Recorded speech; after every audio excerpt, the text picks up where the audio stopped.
Hi, I'd like to welcome Cassie Bouverie, who's the founder of Private House Stays, to Business Spotlight today. Welcome, Cassie. Well, thank you very much for having me. Well, thanks for coming on, and what a nice background you've got there. I guess it gives a nod to some of the work you do. Would you like to tell us a bit about what your business is? Yes, absolutely. So I worked in the online industry in its infancy in London, and then I fast forward a few years and I married in 2000 and ended up running a bed and breakfast in Scotland Street, which was made famous by Alexander McCall Smith, who you'll probably all have heard of. And whilst we were running the B&B, we were bringing up our children, and we had lots and lots of people to stay from all over the world, which was fabulous. And we won an award, and it was great. But we had lots of people constantly ringing us, asking us to whether we would accept guests, but they want to take 25% of our earnings, which I really resented, because it was really, really hard work running a B&B and bringing up a family. So we went about building our own booking software, and that was launched in 2010. The original business was called Bouverie Bed and Breakfast Association, but then we moved that on to Private House Stays, which I'm not certain is the right name now, but anyhow, that's been the name of our business for 10 years. In 2012, Visit Scotland approached us as one of the former online providers. Yeah. Visit Scotland had their own online booking service called Web in a Box, and the European Union did not like the fact that they were making money out of this, so they had to go out and find all the providers, and we were one of them. So we integrated our calendar in 2012, and we've just grown slowly. And then the pandemic came along, and that was a nightmare, but it did make me realize that what we'd done worked, because all my owners who were using our software were able to just log on to their dashboard and refuse all the bookings. Yeah. And when that COVID happened, there was no money that changed hands. So all we do is we tokenize the card. I never really believed in having to pay up front for accommodation till you get there, because cash flow, especially now with the cost of living crisis, cash flow is difficult. So the software is really simple. Sorry, that was a really long answer. No, it's good. It's good. So I guess it's akin to the big boys that then came into the space are the likes of Booking.com, Airbnb. So you were, almost the front runner before these people existed. Is that fair? Oh, well, I was, but I mean, my motivation's not really around making money. It's more, obviously I need to pay bills, but it's more about empowering owners and teaching owners that they do not need these big boys to fill their rooms. So we've got a client in Oban who spent £6,000 with Booking.com, and she shouldn't be spending that, but she doesn't know how. And because I've got that online background, what I want to do is help educate businesses that they do not need to rely, and that's via LinkedIn and social media. I've given her my social media girl, and there's so many parts to the technology world. It can be quite frightening as an owner, and they don't really necessarily understand about their websites and how the websites are found. And I've got quite a lot of background in all of that. And, I've got lots of people I work with who are trusted. Yeah. And won't rip you off, basically. So just so I've got it right, so you effectively surround yourself with people who can advise on how to do it better, so they're more discoverable and they're not reliant on the likes of Booking.com. Is that right? Absolutely. Yeah, and can refer people to, I work with a super chap in Crieff who builds websites. It's very reasonable. They're all built on WordPress. They're built properly. You get so many sharks who say, oh, I'll build your website and it'll cost you £2,000. You don't need to spend £2,000 on a website. So what kind of things do you advise them on socials then? What should they be doing? Well, my advice really is to find somebody young who's good at it to do it. Yeah. Because, you know, we've all got different skills in different places.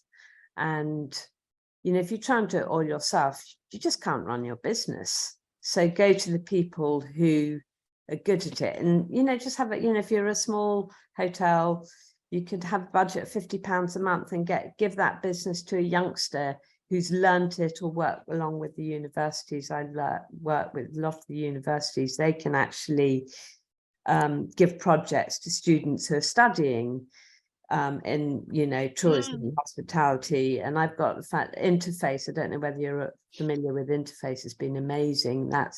They've put me in touch with lots of people students who've actually worked for us. So there's lots of help out there if you know where to look. And what else do you commonly see that owners hold on to that they should perhaps delegate? That's a very good question. Oh, I mean, there's so many parts to running any type of business, but I would be saying that search engine optimization is so important. So to be investing a little bit in that, a little bit in social media, so you're visible. Yeah. I would say a very key. My chap does Twitter, Facebook, Instagram, Pinterest.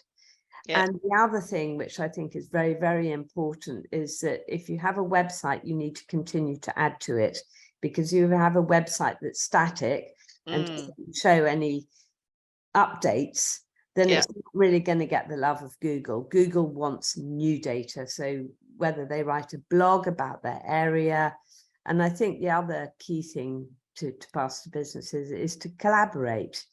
Collaboration is very important. So, you know, whether that be with your local restaurant, getting a backlink from the local restaurant, you know, just working together. We all need to be working together to help each other, really.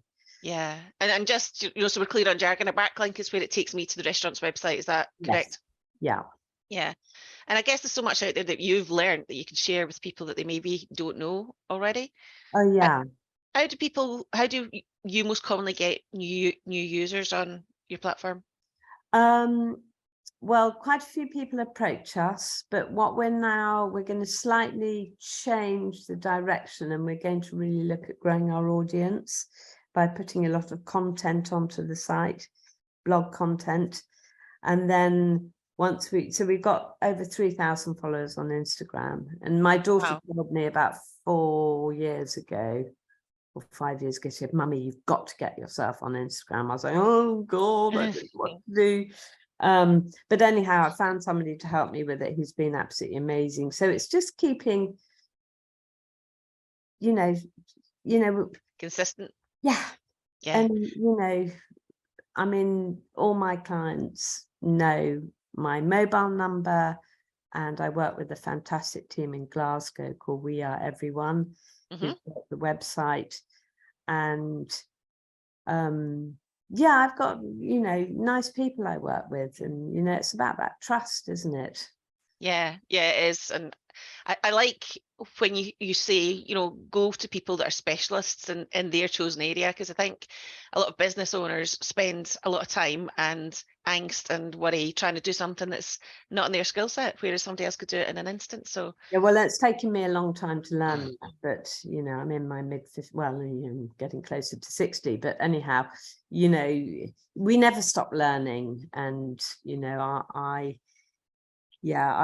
mean, Booking.com and Airbnb, I just think, oh my God, it's so much money you're paying out. And they oh, but I've got a 9.8 star. And I'm like, yeah, but you know, is that putting food on the table? Yeah, but they don't know. People don't know, and they're very draconian as well. So if you give them your availability and then you make a mistake, you have to honor that booking, or you have to put that booking somewhere else if you can't take them. Whereas with our booking software, it's, you know, you're in control, and, you know, I don't want people saying who I can and I can't have, you know. Yeah. One client in Fife, whose house was struck by lightning.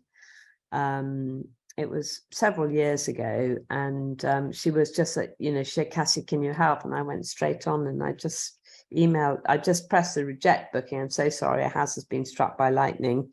Yeah. We can't accommodate you. No money had changed hands, and we were able to explain what had happened without having to worry about putting those 25 bookings into other places. I didn't realise that that's what you had to do. So the onus is on the owner to find alternative accommodation. I wasn't aware of that. Yeah. I guess the thing people will say though is, the amount of traffic booking.com gets is maybe what's important, and it's easier to discover them. Is that? Well, yes and no, but I mean, Scotland is an incredible country, and you shouldn't necessarily. I've got a real tickle in my throat. Can I just pause a second? Yeah, sure. I need to get some water. So I think booking, if you were a new business starting out, you had no guests, they would be perfect to start you off. But I think what a lot of clients don't do is they'll take the booking will come. Yeah. And then they won't take their personal email address, and they won't build up an email marketing list. And that's another thing, that email marketing is very, very powerful. You forget we're all so busy, I can't remember what I did 6 months ago, but if you send a nice little, hello, fancy, remember me. Remember me, and they'll tell their friends, and that's where you drive the direct bookings. And that's where you save the money. And I guess they've got an opportunity when the guests come to stay for the first, second time to really wow them at that stage, and then to do something to get them wanting to come back, be it, I don't know, do loyalty schemes work, or what's the best you've seen at getting people back into? I mean, I mean, everybody likes a bargain, 3 nights for the price of 2. I mean, we're all human after all, and I mean, Tesco's, I mean, they go 3 for the, I mean, we all like a little bargain, don't we? A little something. Yeah. So it sounds like you've got a real love of Scotland as well, Cassie. Is that fair? Oh, I love Scotland. Yeah. So I'm looking at the. I first went to Scotland with my boyfriend when I was 18, and we did a big tour. And my most favourite place is Plockton. Have you been to Plockton? I haven't, but it's up in the west coast, isn't it? Yes, it is, and it near the Carlacash. I mean, it's magical. But since then, I've been to Shetland. I've been to. I read the Peter May books. I don't know whether you've read them. I've not read them, no. Oh, they're fantastic. It was a trilogy. Yeah. And once I'd read the trilogy, it's called the Black House, the Chessman, and I forget the other one. And I thought, I've got to go to the Outer Hebrides. So because he wrote, I mean, they were brilliant books. And so and we've written blogs about it. So I flew from Glasgow to the Isle of Barra, landed on the beach, and then made my way all the way up to Isle of Lewis. But driving from the Isle of Lewis down to the Isle of Harris is, well, I thought I'd arrived in heaven. It was so beautiful. And then last year I went to Shetland, and there's so much to explore. Yeah, and that's one of the things that lockdown gave me, was the chance to travel in my home country. And so I went to Skye and Lewis and Harris for the first time, actually. Wow. So you know what I mean. Oh, and the beaches are just ridiculous. I know. You just think you're somewhere else. Yeah, it's when the sun shines. And I mean, I went off season to all these places. I went to Shetland in March last year. And I loved it. I mean, I loved the islands, and I've got so many more to explore, but it's, little by little. Where's next on your hit list then, Cassie? Oh, I don't know. There's so many places. I don't know. Need to get working on our short list. I kind of want to do more on the west. I love Ardnamurchan and Mora and Arisaig, and but it's huge. It's a big country. There's a lot to get around. Yeah. So where are you taking the business next then? What's your plans for? So we're looking to, we're looking to expand, but slowly. I've been very involved with Travel Tech for Scotland. So anyone who's listening to this who works in the technology, travel, tourism side should definitely sign up to Travel Tech for Scotland. And this afternoon, I'm going to a leaving party of Leslie Judge, who has, there are two of them who work for Travel Tech for Scotland, and the leaving party's in St James's Centre. And I've never actually met Leslie face to face. So that'll be really nice. And yeah, so running a business is not easy. And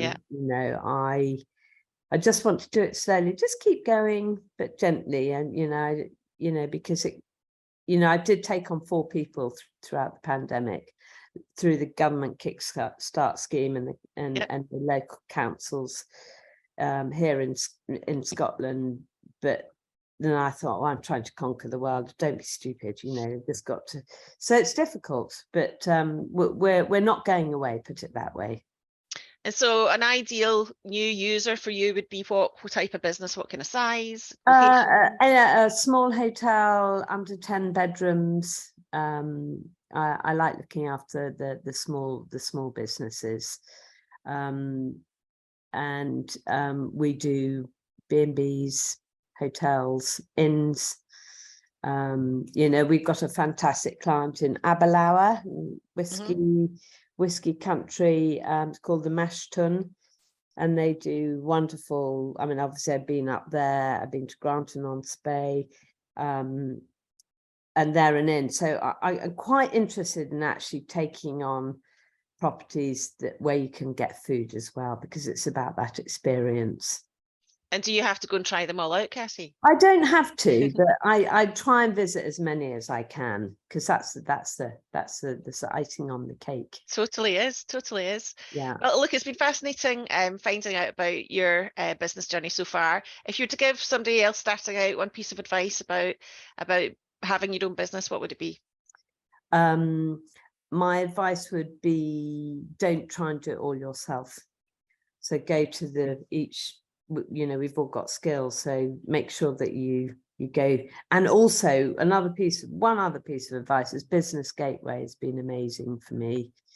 There's so many free webinars, and networking's but there's so many things.